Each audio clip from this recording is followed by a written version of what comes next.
ସରକାରଙ୍କ କଳାକାର ଭତ୍ତା ସମ୍ପର୍କରେ ଏମିତି କିଛି କହିଲେ ବରିଷ୍ଠ ଶିଳ୍ପୀ ନାରାୟଣ ଚନ୍ଦ୍ର ସେନାପତି। ଭଦ୍ରକ।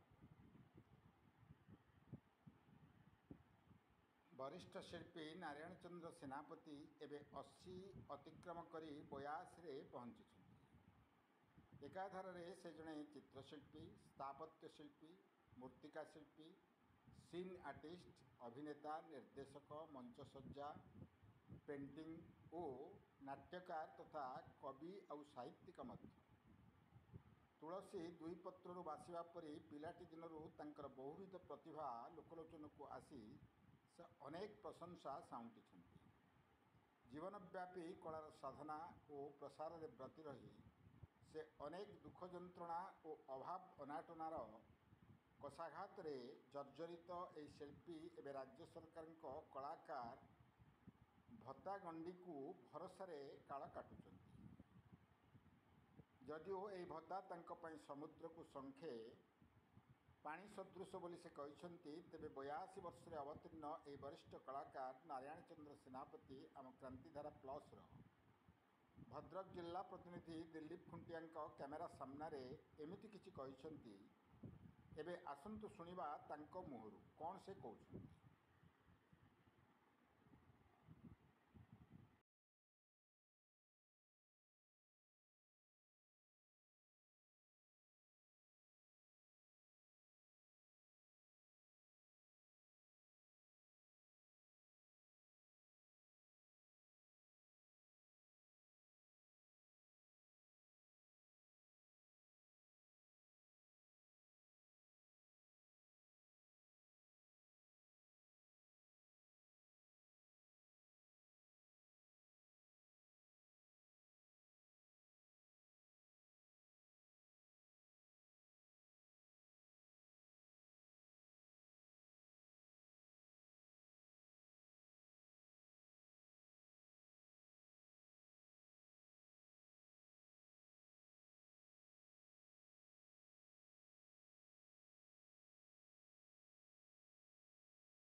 ଆପଣ ପରିଚୟ କହିବେ।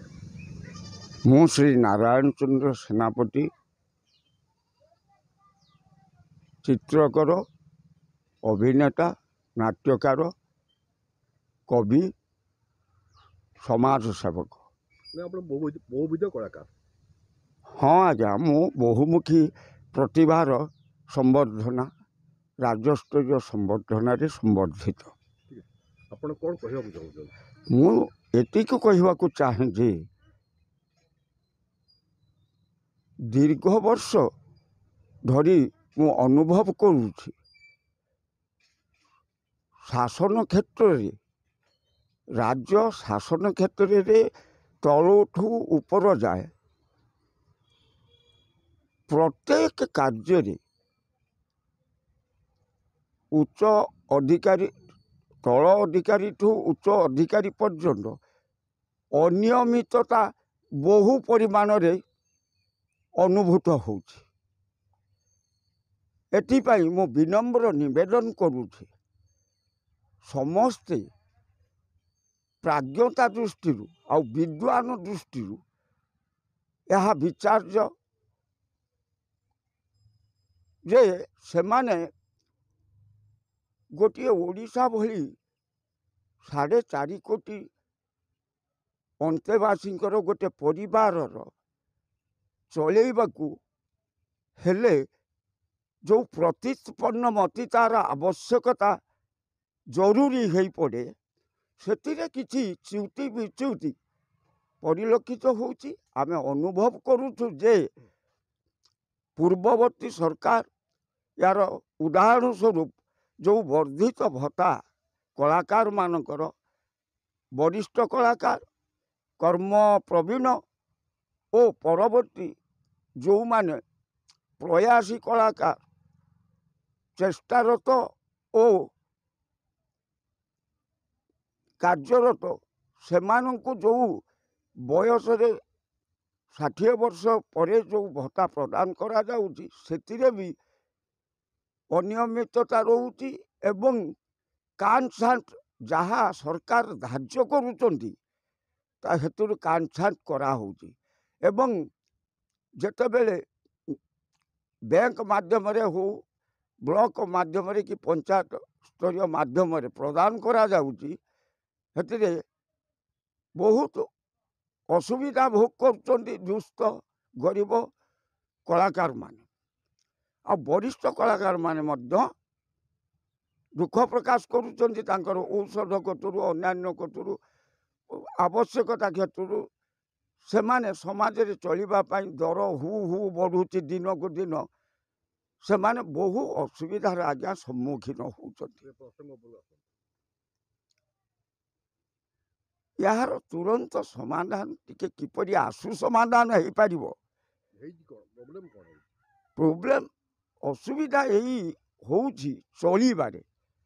दैनंदिन जीवन यात्रा रे घोर संकटर सम्मुखीन होउछु अर्थाभाव यही अर्थाभाव को जदि नियमित धार्य तारीख रे कानछान न करी प्रदान करा जाए राज्य सरकार वर्धित 1300 टंका 80 रु ऊर्ध्व फेब्रुआरी मु परिशेष रे एतिकी कहिबी आम महानुभव सरकार राज्य सरकार महोदय दुष्ट शिल्पी मानक पाई जे नुआ वालांकर 2000 से 1000 पाउटे 2000 आउ 80 रु ऊर्ध्व वरिष्ठ कर्म प्रवीण